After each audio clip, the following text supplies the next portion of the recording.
In this video, I want to go through how I tune my rack toms. I'm going to go through the tools I use. I'm going to change the pitch of the resonant head from tight to loose and then see what that does. I'm Alex Biggs. This is Drum Bass Studios. Let's get into it.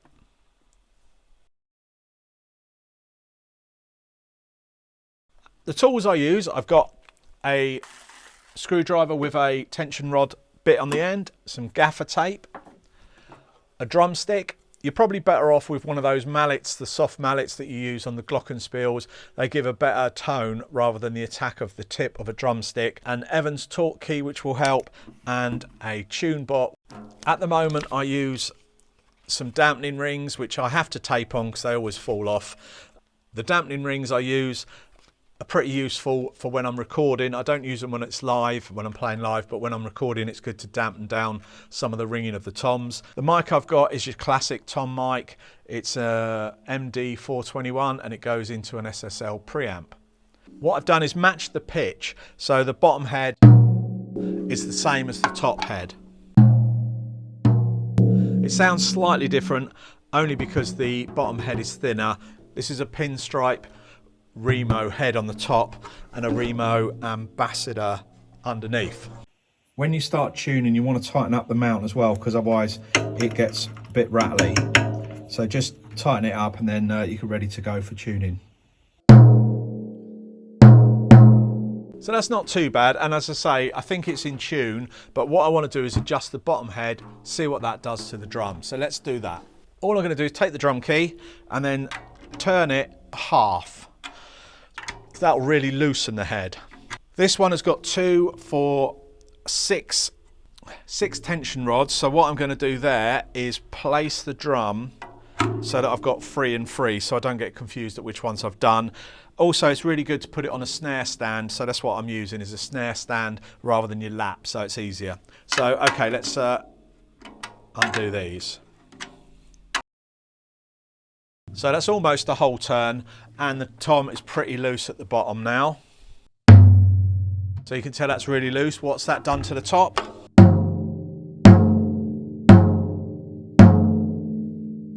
It's actually made it a lot more ringy.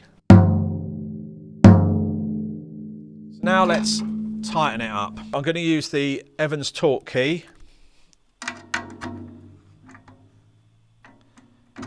Now with toms, you don't need them that tight, to be honest.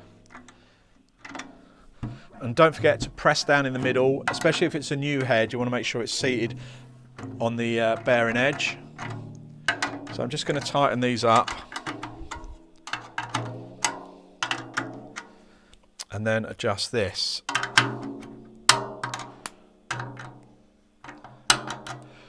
This has got a pin that fits in a hole here, and it just pops out when it gets to a certain tension. So if you've got a decent drum with the tension rods that aren't rusty, it works really well and it gets you really close to being in tune. So that's quite tight. I'm going to go a little bit more, just out a bit to the extreme. So that's quite tight. So see, let's see what that does to the top head.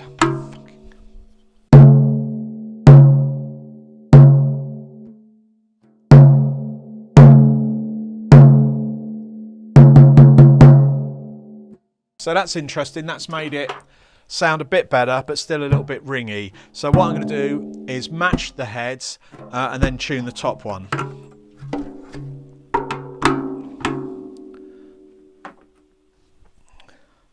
So I'm just going to loosen it off.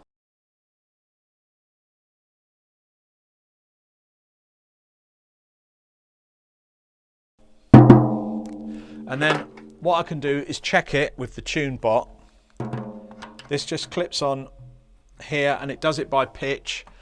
Again, if the drum's really out of tune, all over the place, this is difficult to get it to work properly. So you want to try and get it as best you can in tune. If you haven't got any of these tools, what you can do, as I say, when you get that beater, or if you haven't got one, just maybe use the end of the stick. Just go round, so it's about 25 mil apart, and just listen. Listen for the ringing and make sure that it's the same sort of pitch. So let's find out what we got here.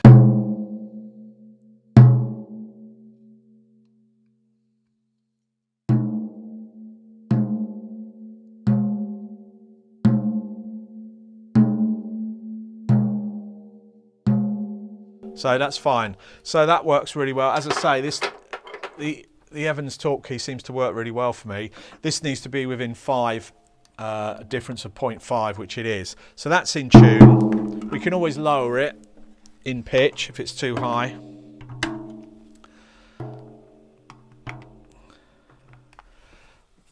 So what I'm going to do is I'm going to undo all these so that if you get stuck and you're not sure what to do, you can start from fresh, or it could be that you put a new head on and you're not sure what to do with it.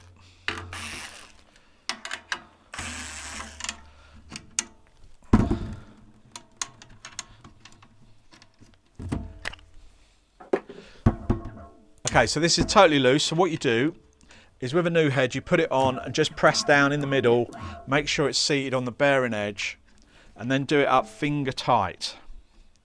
And again, you can push down or even push the rim down. Some people do the hoop. If you push a little bit of pressure on the hoop, you can actually do it all the way till you don't actually need a drum key, depending on how loose you want to go.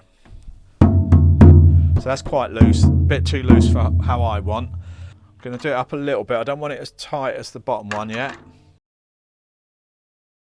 Another thing I do is sometimes keep my hand on one of the tension bolts so I know roughly where I am. So I know I've done these 3 in this one, and then it's these 2.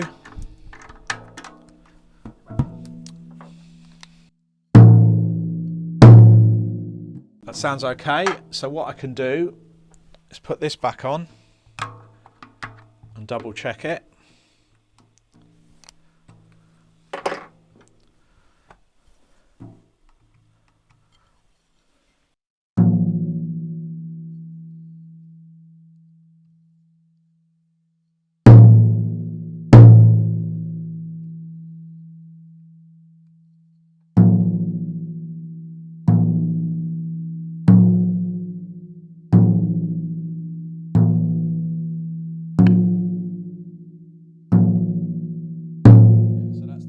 That's in tune, that's good.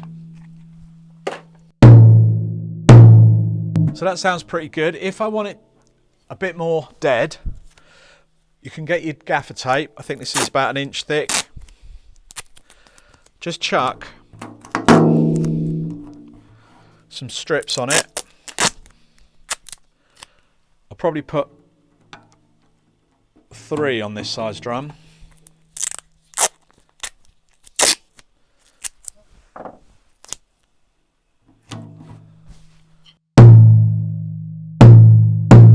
So that's made it quite deep sounding, which is pretty good. Not that impressed with the sound. So let's put the dampening ring on.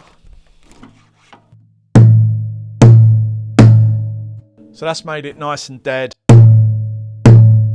That's quite a nice deep tone. When I put it on the drum kit, what I'm going to do is obviously do every single drum and make sure they go down nice and even in pitch. Okay, and what I've done, again, I've got my drum kit here. I can hear everything buzzing and rattling, and that's how I want to tune my drums. I don't want to take it anywhere else. It needs to be next to my drum kit. So that's how you can tune your drums, and you can do it by ear without a problem. If you're not sure, just loosen every tension bolt in opposites or in 2s or whatever, and then do them finger tight, press down. You can press down on the hoop, and then that way you can go round, press it down, and then that gets you close to where you want to be. The bottom head, if you want it in tune. I've recently changed my Resonant heads. So the top head's the batter head, this one's the Resonant. I changed my Resonant heads because everyone says, oh, you must change your heads all the time. And to be honest with you, the Resonant heads were like 10 years old. It came with the drum kit I bought, and it was the original ones. And to be fair, it didn't make much of a difference. It wasn't probably worth the outlay of cash on those Resonant heads, it wasn't that much difference. If the heads are damaged, they've got any dents or any marks, then yeah, replace them. But if they haven't, I wouldn't worry too much. Try and get the new heads on the toms you're going to hit on the batter side first, and that way you've got more chance of getting it nice and accurate. The sound you want to go for really will depend on what you're doing. I do a lot of recording, so I need my drums quite dead. I don't want them ringing, and trying to mix with ringy toms is quite hard. As I say, when I'm playing live, I'll take this this dampening ring off, and then perhaps maybe a bit of tape, or see what happens. Plonk it on the snare stand. It just makes the tuning a little bit of an easier process, because I've done my snare. I've done a previous video on how I did my snare drum, so you might find that interesting and a good guide. Check that out, it'll be on the end screen. Don't forget to subscribe. My name's Alex Biggs. This is Drum Bass Studios. See you in the next one.